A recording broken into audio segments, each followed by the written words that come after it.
Today we are looking at two poems that talk about nature.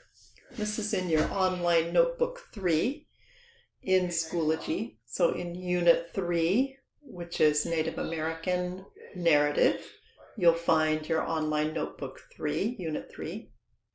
And so the first thing we're going to do is read these two poems aloud. A Sense of Peace by Ernestine Northover was written in the 40s, so she's a modernist writer. And Nature is What We See by Emily Dickinson. She's a romantic writer, so this would be in the 19th century.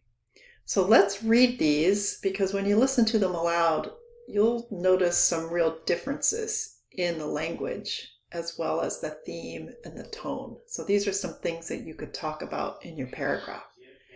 A Sense of Peace by Ernestine Northover.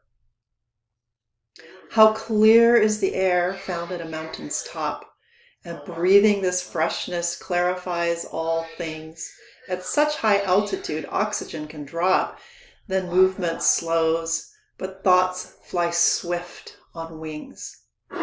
Letting the new adventurer explore a world that opens wide its magic doors, land of peak and valley, sea and shore.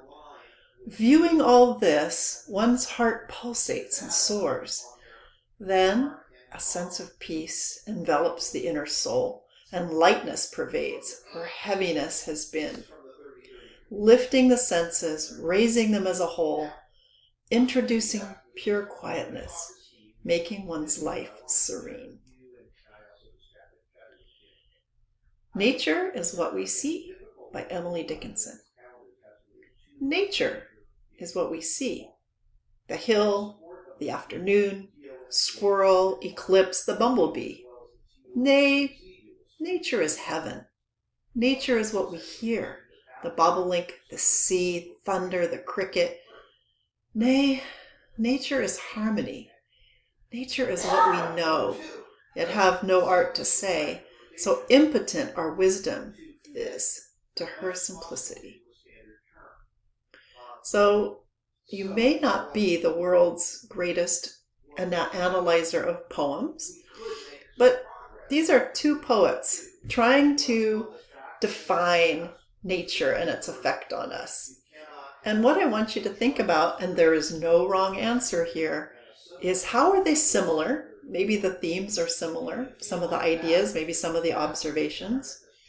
But then, how are they different? What do you notice about these two poems that are different? I want you to use the space below to compare and contrast these. This is another kind of analysis paragraph, comparing and contrasting.